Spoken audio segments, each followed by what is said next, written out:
Welcome to this tutorial on unlocking your iPhone and moving it to a new carrier. In my case, I moved from AT&T to T-Mobile, repurposing an old iPhone 3GS that had long since been paid off. This is part 2. If you haven't already looked at part 1, you should go and do that now. What we cover in part 1 is the steps that you can take to request to your carrier that they unlock your iPhone. In this tutorial, part 2, we're going to complete the unlock process using iTunes per the instructions given to me by AT&T. In my case, I also wanted to transfer SIM contacts from an even older non-smartphone to my 3GS so that as I went across from AT&T to T-Mobile, I would have some previous contacts and take them with me.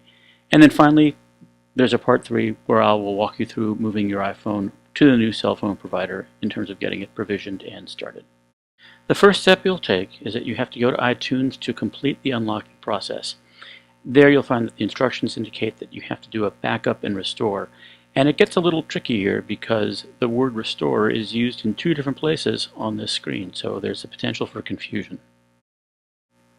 Begin by attaching your iPhone to your computer, in my case a Macintosh, and opening up iTunes.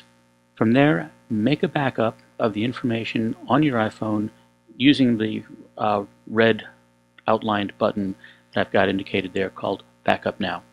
This will store a copy of all your important settings on your computer as a backup for you to choose to use later on.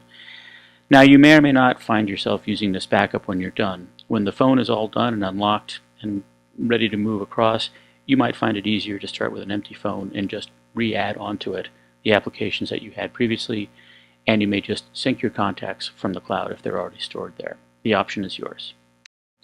Next, after having made the backup, the next thing you're going to do is restore your iPhone. Now this is a little bit confusing. The way Apple uses restore, they mean restore back to the phone's factory settings. This completes the unlock, but it's also going to completely wipe all the data off your phone. That's why we just made the backup in case you need to get back at that information when you're done with the unlocking process.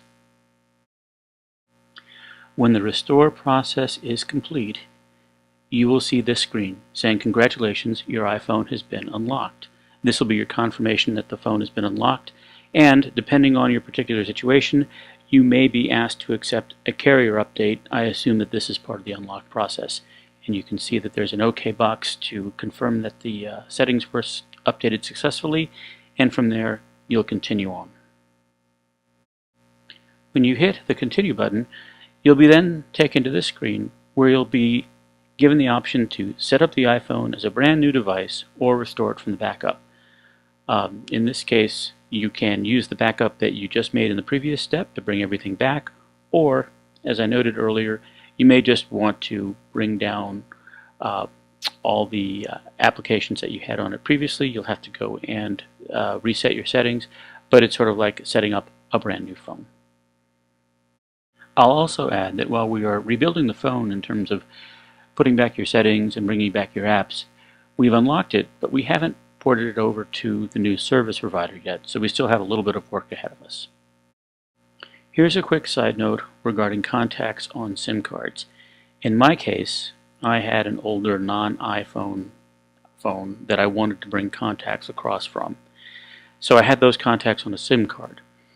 What I did was I went to an AT&T store, and they used a special machine that they have on the premises, and that copied the phone contacts from one SIM card in the old phone to the other that went in the iPhone.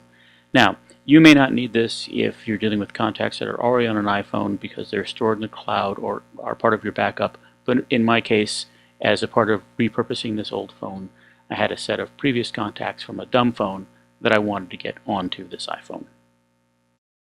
It's also important to note that the process of copying SIMs just makes a copy of those contacts.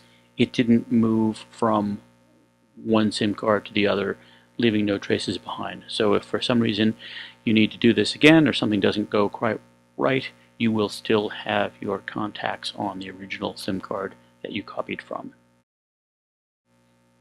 Having completed these steps, it was time to go to T-Mobile and start new service.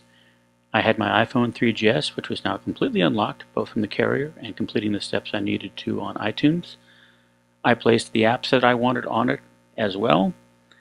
I transferred contacts to it from the SIM of an old non-iPhone phone onto this phone, and I wanted to keep my old phone number as well, and that was the only other consideration as I started to move over to T-Mobile.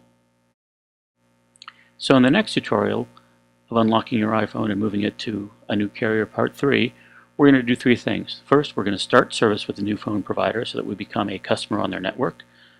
2, as a part of that process, we're going to bring our old phone number with us so that that doesn't change. And then finally, we're going to connect the unlocked AT&T iPhone onto the T-Mobile network so that we have repurposed our 3GS that was purchased from AT&T and is now working on T-Mobile.